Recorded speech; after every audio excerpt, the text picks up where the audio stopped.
Voyons, Zippé, tu n'es plus un enfant. Tu es ici ce soir pour montrer à tous ces gens que tu peux te comporter en homme. Car moi, on m'a souvent demandé pour savoir à quel âge je trouvais les hommes les plus séduisants. Et j'ai toujours répondu, mais entre 50 et 60 ans.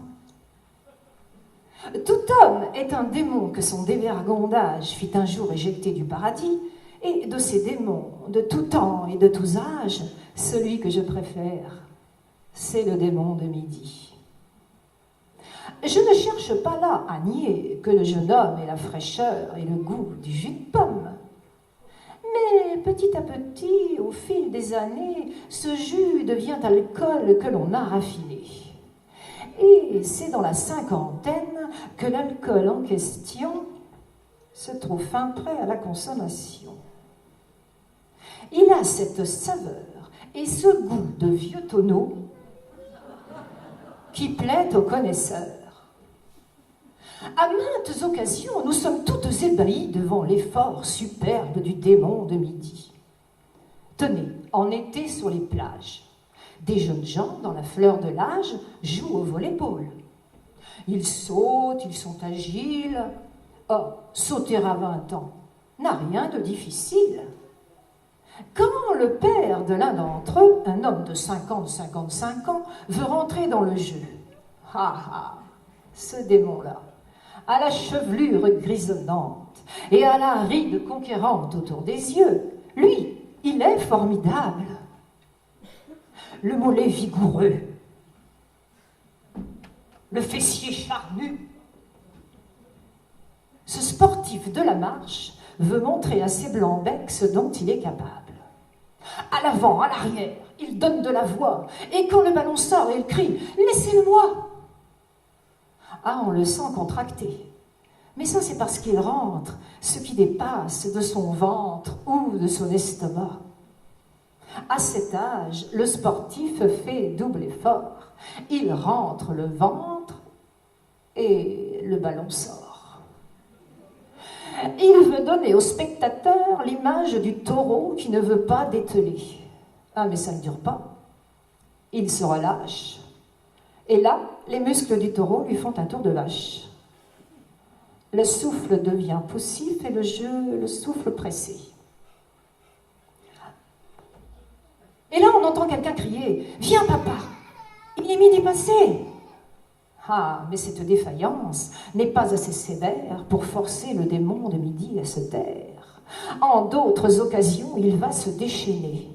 Tenez, quand il invite une dame à déjeuner, l'homme de 20 ans est un de ces lourdeaux qui vous emmènent rapidement bouffer au McDo.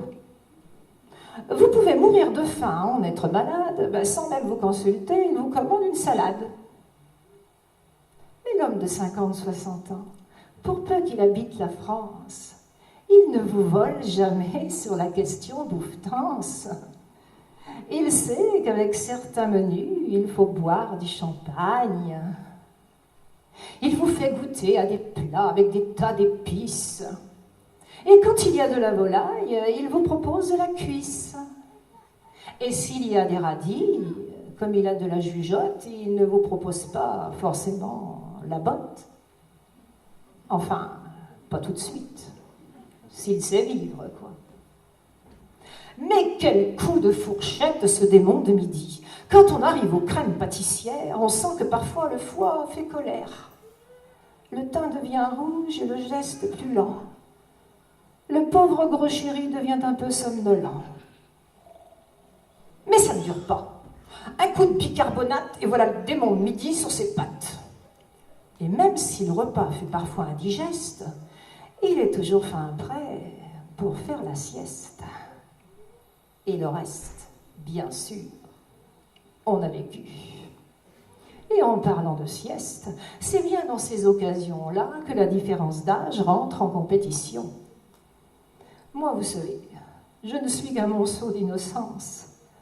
Mais quelques oreillers m'ont fait des confidences. Et d'après ce qu'ils disent, l'homme de 20 ans se croit toujours aux 24 heures du Mans. Il est fou de vitesse et de toute évidence, il veut gagner l'indice de performance.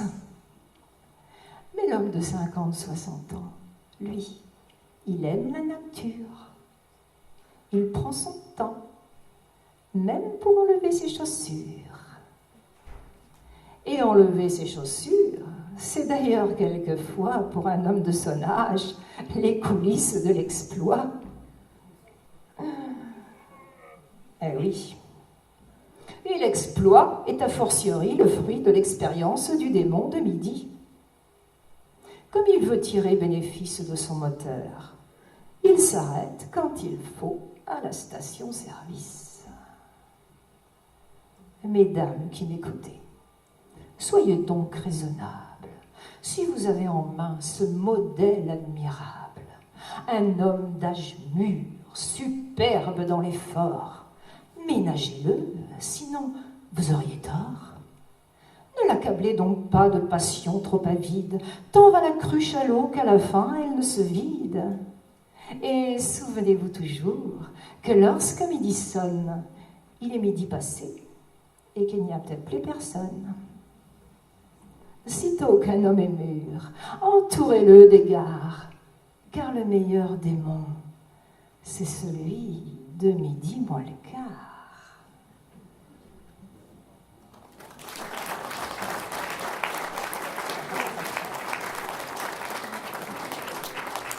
Merci beaucoup.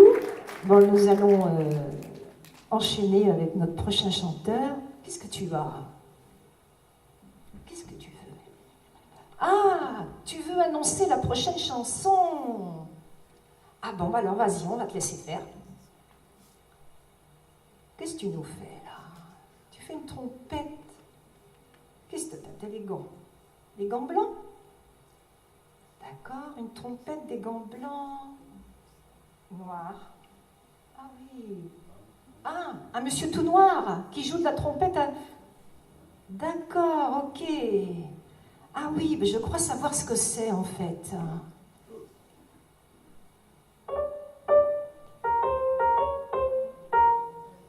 Armstrong, je ne suis pas noir, je suis blanc de peau. Bon, je ne sais pas la chanter, moi. Je vais vous laisser avec Gaëtan qui va vous la chanter mieux que moi.